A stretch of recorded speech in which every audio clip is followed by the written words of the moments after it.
नमस्कार मित्रांनो, ठरलं तर मग या येणाऱ्या काही ट्विस्टमध्ये असे होणार की सायली आणि अर्जुनला तर मोठा धक्का बसलेला असतो आणि त्यांचे तेच टेन्शन असते।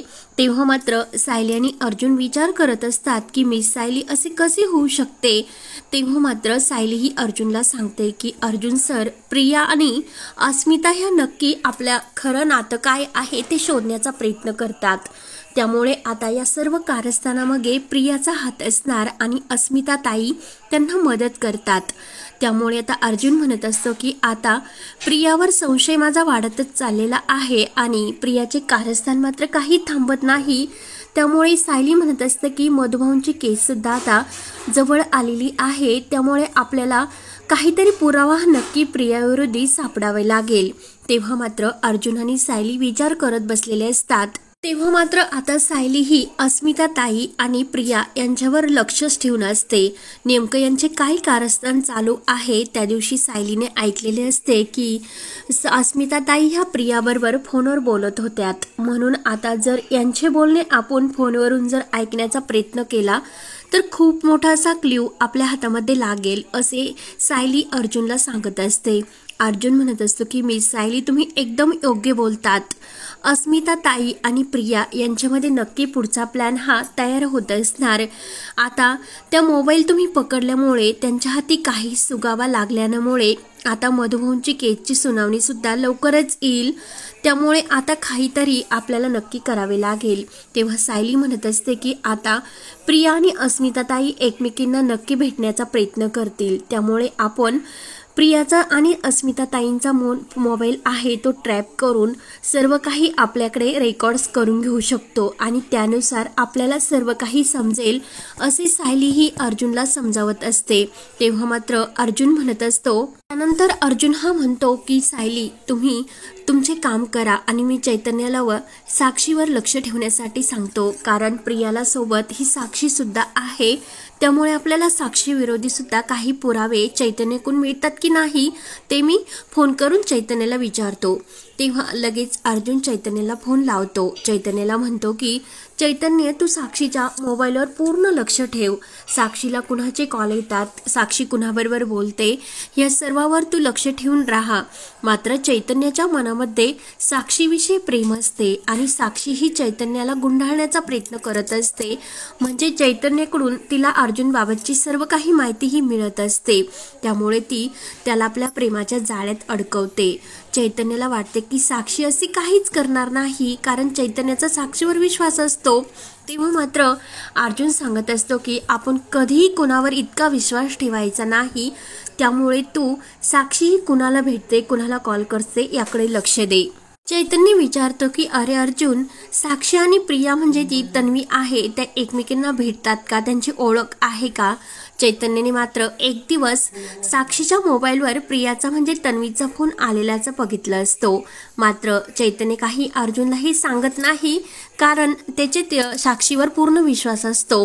तेव्हा मात्र अर्जुन म्हणत असतो की नाही अरे चैतन्य, साक्षी आणि प्रिया म्हणजे तन्वी ह्या एकमेकींना पूर्णपणे भेटलेल्या असून त्यांच्यामध्ये नवीन काहीतरी प्लॅन चालू आहे, कारण मला त्या दोघीवर खूप संशय येतो आणि आश्रमातील खूप काही अशा गोष्टी त्यांच्याशी निगडीत आहे, कारण जेव्हा विलासचा खून झाला होता तेव्हा साक्षी सुद्धा तेथेच होती आणि प्रिया सुद्धा, म्हणजे नक्की काहीतरी कारस्थान ह्या दोघीमध्ये असणार आणि मधुभाऊंच्या केसशी त्यांचा महत्त्वाचा असा संबंध आहे, असे अर्जुन सांगत असतो। चैतन्य मात्र याकडे लक्ष देत नसतो। चैतन्य म्हणतो की ठीक आहे अर्जुन, तुझा साक्षीवर संशय आहे तर मी तिच्यावर लक्ष ठेवतो आणि तन्वीचा सुद्धा आपल्याला फोन हा ट्रॅप करायला हवा।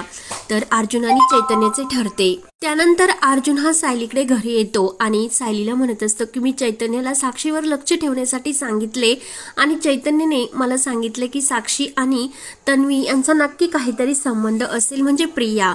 तेव्हा लगेच सायली म्हणत असते की हो, ह्या दोघींना खूप अशा एकमेकींना साथ देतात, म्हणजे नक्की यांच्यामध्ये काहीतरी प्लॅन आहे आणि जेव्हा विलासचा खून झाला होता तेव्हा या दोघी तेथेच होता। तेव्हा सायली म्हणत असते की आपण प्रियावर चांगलेच लक्ष ठेवून राहूयात आणि अस्मितावर सुद्धा.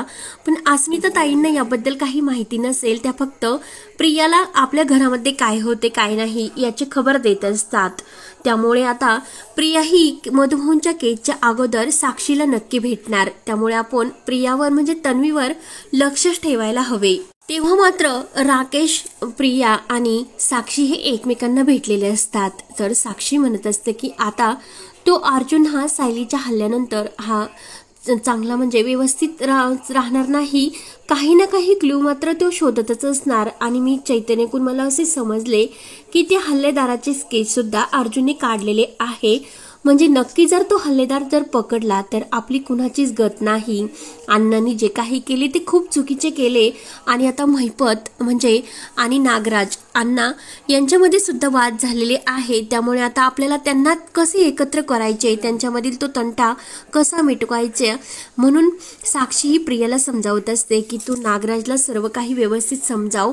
ते दोघांना या केससाठी आपल्याला एकत्र आणणे खूप गरजेचे आहे. आणि तो अर्जुन तर आपल्यावर आता पूर्ण लक्ष ठेवूनच राहणार, कारण त्याच्या सायलीवर हल्ला झाला म्हणजे नक्की काहीतरी तो हा शोधतच असणार. आणि तो चैतन्य सुद्धा त्याला पुरावा देण्याचा खूप प्रयत्न करत असतो. तो मात्र मला त्यांच्यामधील काही सांगत नाही, परंतु मी चैतन्यकडून सर्व काही ऐकून घेण्याचा प्रयत्न नक्की करेल. तेव्हा मात्र प्रिया घाबरलेली असते. तेव्हा मात्र सायलीने सर्व ऐकलेले असते. सायलीला खूप मोठा धक्का बसतो. म्हणजे माझ्यावर झालेला हल्ला सुद्धा यांनीच करून आणला आणि मधुभाऊंना सुद्धा यांनीच अडकवले हे सर्व सत्य जेव्हा सायली समोर येते तेव्हा तिला खूप मोठा असा धक्का बसतो. आणि ती लगेच अर्जुनला सर्व काही सांगते. अर्जुन तर मात्र खूप असा चवताळलेला असतो. त्यावर साक्षी म्हणत असते की प्रिया, विलासचा खून हा म्हणजे तू करताना बघितलेला नाही आणि नक्की आता मधुभाऊ त्या खुनातून निर्दोष सुटतील असे वाटते. पण तू कबूल व्हायचे नाही आणि कोणताही पुरावा त्यांच्या हाती लागता कामा नये. विलासचा खून मी केलेला नाही असे कोर्टासमोर कधीही सांगायचे नाही. प्रिया खूपच घाबरते. प्रिया म्हणत असते की साक्षी, हे बोलायला कोर्टामध्ये खूप असं अवघड आहे आणि मला खूप भीती वाटते. त्यानंतर इकडे चैतन्य हा आश्रमात काही पुरावे मिळतात की नाही हे बघण्यासाठी आलेला असतो आणि अचानक तो हल्लेदार तेथे आलेला असतो. त्या हल्लेदाराची आणि चैतन्याची गाठभेट होते. तेव्हा मात्र इकडे अण्णांनी जो काही त्या म्हणजे तो हल्लेदार असतो त्याला मारण्याची धमकी दिलेली असते.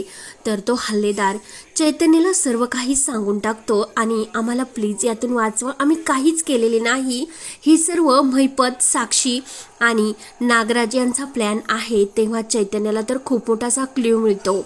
चैतन्य म्हणत असतो की आता साक्षी इतकं मला फसवेल असे मला कधीही वाटले नव्हते. परंतु साक्षी सुद्धा सायलीच्या हल्ल्यात तिचा हात.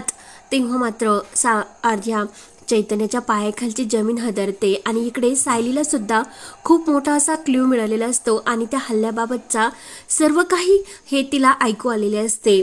तेव्हा सायली हे सर्व अर्जुनला सांगते आणि इकडे चैतन्य लगेच अर्जुनला फोन करून हे सर्व सांगतो. म्हणजे आता खूप मोठा असा सत्याचा उलगडा झालेला असतो आणि आता जो काही हल्लेदार असतो तो साक्षी पुरावा म्हणून खूप मोठा असा भयानक पुरावा अर्जुनला देणार असतो. आता या सर्व केसमध्ये साक्षी, महिपत आणि प्रिया, नागराज हे सर्व अडकणार असतात. तर आता काय होणार आणि प्रिया यावर पलटी मारण्यासाठी पूर्णाई आजीला नवीन असे काय सायली आणि अर्जुन विरोधी पुरावे देणार ते पाहण्यासाठी आपल्या चॅनलला नक्की सबस्क्राईब करत रहा. धन्यवाद.